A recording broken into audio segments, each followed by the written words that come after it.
Hey, what's good? What's good? I'm trying to get this new little setup, little sticker, the Uber drivers have on their windows. I just got a new one, $5 from Walmart, shout out. I'm on my way to promote my comic book at the local comic book stores. I went to my comic book store in Pembroke Pines, Florida, Corca Comics. So I set up something. I'm going to do a signing on the 28th of October, right before Halloween. So I'm going to be signing my book, Horror Streets. Yo, this book is no joke. And I'm giving a commercial because I really want to get into some of the, this is part 2 of how you scare black people, horror for black people, you name it. But these are some serious horror comic book stories in here by a collection of different artists, a whole bunch of different styles you'll see here represented, from the fun pop artists to some real good coloring. So you'll see there's a whole bunch of good stuff in here. So Horror Streets, pick it up, right? I'm gonna get back into it. Only way to get it right now is to email me. I haven't put it up on Comixology. These are advanced copies, limited edition. So you have to email me, CoachYoJeff@gmail.com, and to get your copy of it, right? And I'll sign it and all of that. $15. It's a 100-page book. $15 plus shipping and handling is like $17.50. I think the shipping is like $2.50 or something like that. Anyway, I guess it depends on where you are. Anyway, I'm talking about horror. Why am I talking about horror for black people? I got into a little bit of why horror really was challenging understanding the H.P. Lovecraft way and kind of demonizing the dead when African American people have a cultural element that's working with us and a historical cultural element. So we are African by culture, birth, or genealogy. Some of us want to try to act like we're not African, but we modify our words like Africans do. Our English language is modified based on African thinking. Our spirituality, our Christianity, our Islam is based on African thinking or African spirituality. What else? I mean, our dances, our culinary, all of that, So we have an innate behavior that comes out and manifests in us different from other American immigrants, okay? Because we're all immigrants, except for Native Americans, okay? So our innate ability to think of dead as ancestors kind of complicates things. So, good example, in my movie, The Death Pledge, right? Which is hopefully be out next year. I'm going to be, I'm up for, what do you call it? Distribution. I'm going to be doing festivals, so that'll be next year. So, some way, if you go to a festival, you'll check it. But one of my biggest challenges when I did that movie was, of course, I was trying to do a movie like Friday the 13th and Nightmare on Elm Street and Halloween and Texas Chainsaw Massacre, to basically give black people somebody more to cosplay or to dress up as or to be scared by other than Michael Myers and those guys. Or who's the black guy? There's no black equivalent. Candyman? Are you kidding me? A black guy in a trench coat with a hook for a hand? So that was like, I didn't want to make a regular black guy seem scary. I didn't want to spook regular people to a regular black guy in a trench coat. White people are scared enough of black people. They're blocking us from getting into our apartments, and we can't barbecue, we can't swim, we can't even be 9 years old in the grocery store. Anyway, that's reality. You know what I'm saying? In terms of what scares black people or scares people about black people. So I didn't want to add on to that. So I wanted to give us a masked serial killer. And this is the mask, you know, guys. This is the cover of the comic book, but it's also the mask of the killer in the story. His name is Baba, and he's Baba means father, means things like that in Ghanaian, Ashanti languages. A variety of languages in Africa use Baba as like a father name. So it's Baba, the African king. And I was so intrigued with how I could make this guy a bad guy, right? How could I make him a killer? Now, Jason, for all intents and purposes, is a bullied victim, a special needs bullied victim. After you watch some of the later Jason, Friday the 13th, Freddy vs. Jason, you almost feel sympathy for Jason until he starts killing innocent people.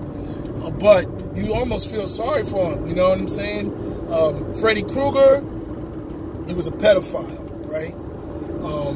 And he got burned up by the PTA and the parents. And, you know, they tried to make you feel sympathy for him, but who feels sympathy for a damn pedophile? Somebody burned a pedophile up in real life.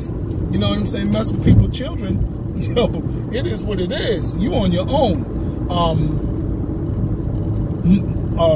Michael Myers, an abused child, right?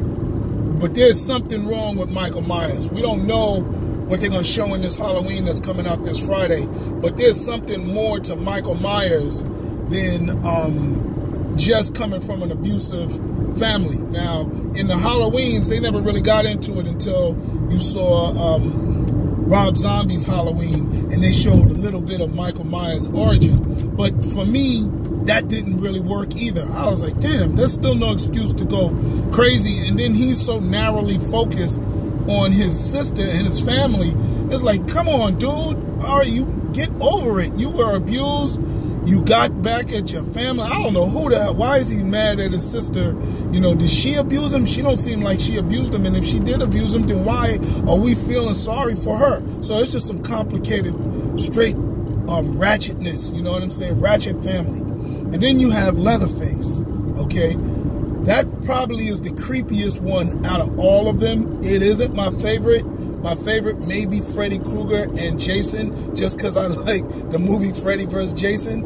Even though that's not even a scary movie, I just like it because I like the fight scenes. But Leatherface is a scary ass movie. Texas Chainsaw Massacre, that joint was based on, you know, bits and pieces of real stories. I actually thought the story of Leatherface was a real story, but it wasn't. It was taken from headlines of other killers that's been out there. Anyway, he has a good story, a decent story. He is a former meat packer who was killing cows with a sledgehammer, which required him to be big. And over the years, he got desensitized towards blood and guts. And but he's also special needs. So there you go.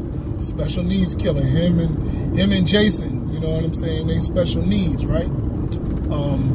And then, you know, after the meat packing industry became more technology driven, and they came up with a device, an iron rod that takes out the cows, and it becomes more humane. They didn't need the guys to hit them over the head with the sledgehammers anymore. And so he and his family lost their jobs, and they just sunk into ratchetness. However, I still believe they was probably trailer trash long before country rednecks, hillbillies, you name it. Whatever the name they have out there for ratchet families, I think that was them. So anyway, now I done spent all this time outlining how I interpret these popular monsters, not the Frankensteins, the werewolves, or the vampires, the Freddy Jasons, Leatherfaces, and so forth. I did not want my killer to be demented. So much so that he was special needs. I think that's disrespectful to special needs. Hell, some of them kids can be very scary. You know what I'm saying? They may even have physical deformities, right? But then their behavior can be really spooky. So I don't want to, put that on special needs kids, because even though they look scary and they may scare you, they're not.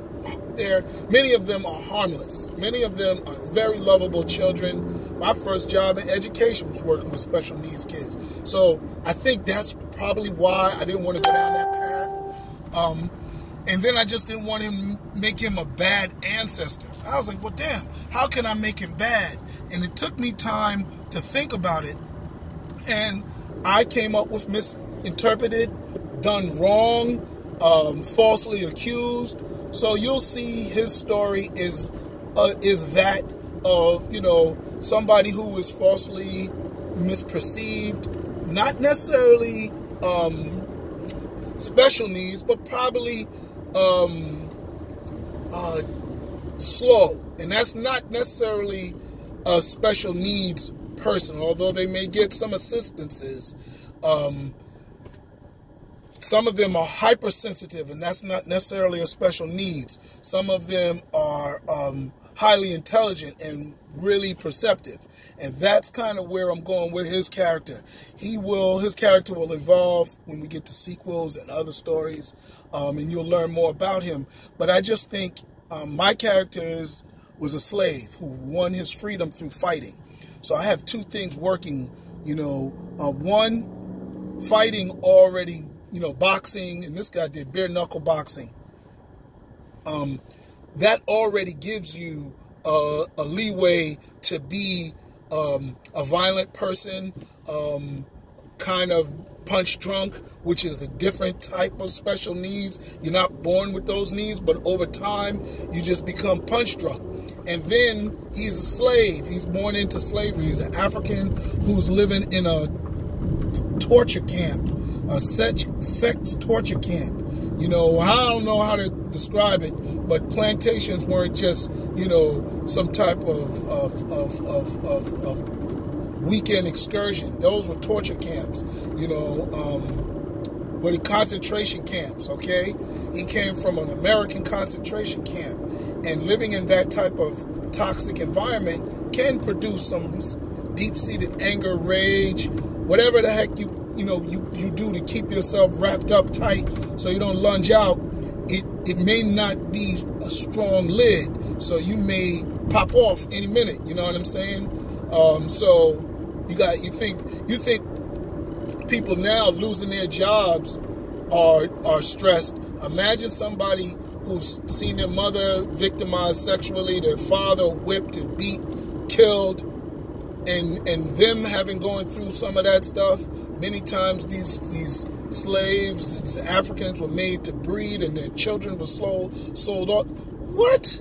Do you understand the type of mental stuff? So I had this become my monster, a killer, because I wanted to combine those things. And then on top of that, that just gives him a basic rage. So then on top of that, he is misperceived and falsely accused of rape. So now his own people turn on him along with the white people, and they kill him. And that's his backstory. And so for me, it gave me an opportunity to launch out into having him not fully be able to come to grips with that as a reanimated, reincarnated spirit who comes back to life. He's mad at everybody for a minute, and he's going to do some straight killing. Now, it's not the gory butchering that Leatherface does, you understand? But Leatherface is special needs, so he's throwing people in the freezer like they meat. He don't even understand what he's doing. But it is killing, and it's very much like Jason. I went with that Jason element. Because even Michael Myers, he's not doing demented things to you. They just take their machete, the big meat knife, and that's what they're going to work. So in mine, my character Baba, of course, any of them will use anything they have, but Baba was a wrestler, so he can fight, and his weapon is his chains that he was shackled with. So that becomes my character. Now, how does this relate to scaring black people? Well, the same tropes that are used out there, you know, the surprise, catch you the blind side, like in The Nun, you know, those type of elements are important. But then the also important thing is you put in there the possibility that it's true, or the possibility that there's somebody with that happened to them. So take, for instance, what is it? Exorcist. What made people so scared was that at the time of the movie Exorcist, there were still exorcisms being done in the Catholic Church. So could some young lady get possessed by Satan, right? Yes. Or at least the Catholic Church is saying yes. So how did I build my story? I got to wrap up. But this is an African burial ground. We've been finding these all over America now, where Africans, you know, were buried. And I put out there, you know, and it was a joke that I was running with, you know, where did bad slaves get buried? You know, I mean, everybody was oppressed, but there still might have been somebody that was bad, and, you know, there were people that were better than others. So there might have been a African that might have done some bad things. So where were they buried? Probably right with the people that did good things. You know what I'm saying? They were all slaves to the kidnapping white people, the torturers, right? So that was my thing. So I said, we honoring all these people buried in these African burial grounds, and we don't know who is buried there. Now, mind you, I still feel like we all probably feel that they all are worthy of our respect and being honored. So no doubt, you know what I'm saying? No doubt it was extreme circumstances. However, it doesn't, you know, they may not feel, I mean, just because you reanimate doesn't mean that you're going to come back good. If you was a bad person in life, chances are you being bad in the afterlife are just as high. So I came up with the tagline, if you don't respect the dead won't respect you. And, you know, kids can be very disrespectful to cemeteries. There's a little fear something might happen, but, you know, they can pee on graves, they can knock over grave sites, or they can just forget about it. And that is disrespectful too. So failure to honor them. So that's really what I use to scare black people. And it's also universal. You know, just like we get scared from the H.P. Lovecraft tropes and ideas, these are scary too. You know what I'm saying? Having a good ghost, bad ghost, you know, it can be scary. So, just because you believe, you know, there's good ghosts out there, don't mean you don't believe there's bad ghosts and bad spirits. So, my lighting is really bad. Sorry about that. Y'all didn't get to see my brilliant color. But I thank you. And my next one, I'll probably do another one, part 3. And I was thinking I was going to explain like all of my books, Rashida and Thug Angel. Probably a little bit more into Negro Mountain. But I thank you for checking it out. If I made you think, yo, that's what it's all about. I want to be transparent, and I kind of want to share my thoughts so they can impact you and your thoughts. Because I want to read what I want to read. I mean, what I'm writing. And I would love for other people to write what I'm writing as well. So it'll be more for me to enjoy. Not just in books, comic books, and film as well. So thank you. Peace.